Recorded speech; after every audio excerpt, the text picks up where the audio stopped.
usually when the ink bottle is finished, so you make a hole and you light a lamp. Right? So the idea was that these lamps, would spill the oil and people would burn. And so in order to prevent kerosene burns, so this guy had found an idea of making slightly different bottles so that it would not tip. Okay?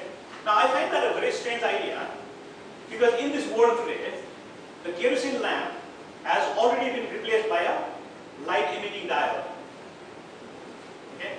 So the point is, whale fat gets replaced by kerosene, and kerosene gets replaced by a solar powered LED.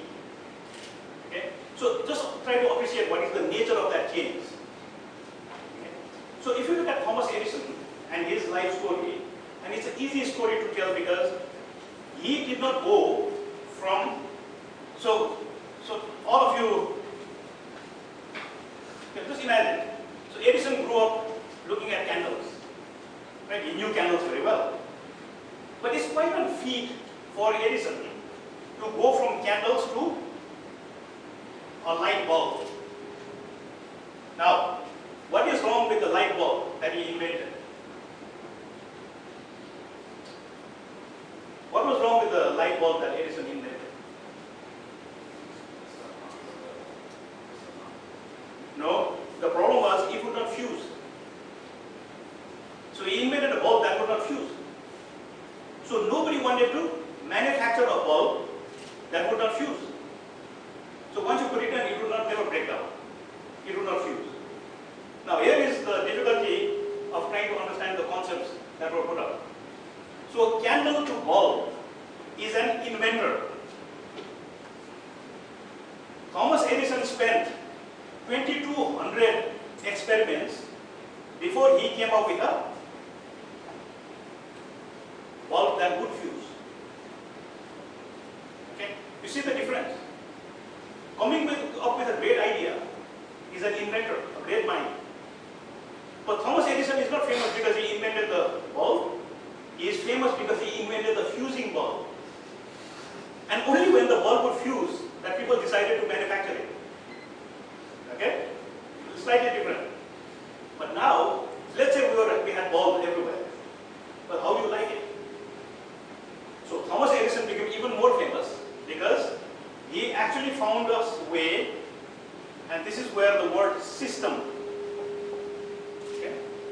The system is the grid. See how technology works. What does it?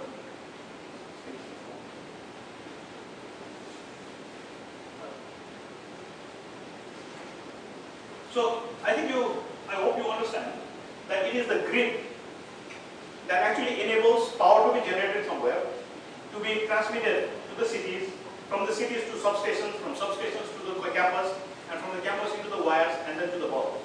It's a huge system. Okay? So just the bulb doesn't do it. You need the entire system behind it to make that bulb light. Okay? Now just take a look at that picture. Candle to a non-fusing bulb, from a non-fusing bulb to a fusing bulb, and then the system to actually provide electricity. So it becomes a fairly complex system to look at. Okay. Now, the second part of that, okay, so we're looking at whales, and we're looking at Edison. Now you need to understand the Nepali context. Okay. So the word entrepreneur or innovator. So I also speak to a lot of young people back home in Nepal. And so there's a story I always use. And it's about our old king. We had kings till about 2 years ago. And so now, we've done away with kings. And so the story that we tell people is that, this king had a barber, right? And the barber would give him a haircut. And so as he gave the king the haircut, he would tell, the king, Your Majesty, I think democracy is a good thing. And so he would wait for a while. Then he said, look at India, you got this democracy in 1947, I think it's a good thing. And after a while he would say, look at the United States, it's been democratic. So the king got very irritated. And he said, what is this about democracy and a barber? What you're a barber, why are you worried about democracy? So the barber says, I don't know very much about democracy, but whenever I get to a spot where it's difficult to cut the hair, and I say democracy, your hair stands up, so it's easy to cut. Okay? Now I want you to understand the difference between a barber and an innovative barber. Okay? So these are people who know how to solve the problems when they come to that problem. Because in trying to bring change, you will face many problems. And so the ability to solve those problems becomes a critical part of that. So that's just the background with it I'm going to start. But we'll just use, I don't want to overdo this, but I want to use a few stories of how work is done. And so maybe we can quickly maybe go to the solar. And we'll see what we can go to. But okay. So let's just start with this. Okay. So solar. Okay. The solar panel or the solar technology is the free source technology. Okay. There's nothing big about it. And even 20-25 years ago, we were using solar panels in order to pump water. Okay. Now let me tell you, why was solar good for pumping water but not for lighting homes? The reason is because batteries are extremely expensive. They still are.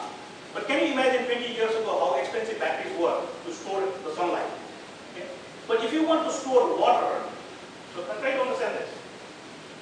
So here you have a solar panel and you have a building and there is an overhead tank. So when the sun shines, you run the pump, okay, and the pump puts water into the overhead tank. So in this case, what are you storing? You are storing energy, but in the form of potential energy in the overhead tank. Right? So the overhead tank, you have to visualize, is the battery. It is storage, but as a tank. Okay? Now if you drop the water back, you could actually run a turbine and generate electricity, right? I think you understand this. Now, until the batteries could replace the water tank, it didn't make any economical sense to use solar electricity to light homes. But the moment the battery technology improved, once there were really good and cheaper batteries in the world, it became possible also to do lights. Okay? Now, let me tell you the story. Yeah. Now look at this. So we're talking about global markets. Just imagine 2.4 million households in Nepal tonight will go to bed using a kerosene lamp tonight. How many households in India will go to bed tonight using a kerosene lamp? Take a guess. It's a country of over 1 billion people. How many people use the kerosene lamp tonight?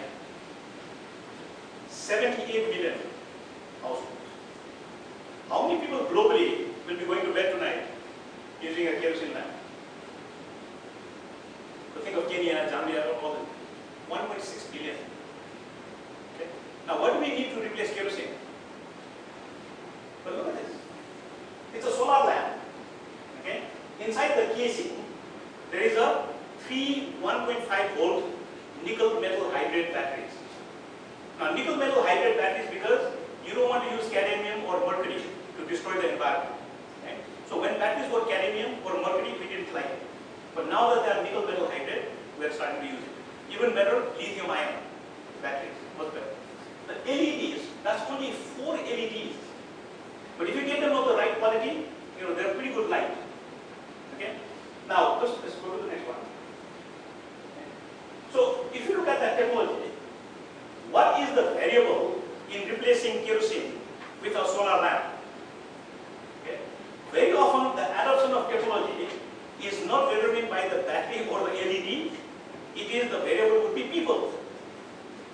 So, in a country like Nepal, where the demography is such that if you take South Asia as a whole, 50% of the population, the age is below 25. This population of 50%, which is below 25, are the first generation to go to school. Okay? And they understand science, they understand wires, they understand electricity. So, if you want a new technology in the village, what would be the biggest variable? The variable would be children who go to school.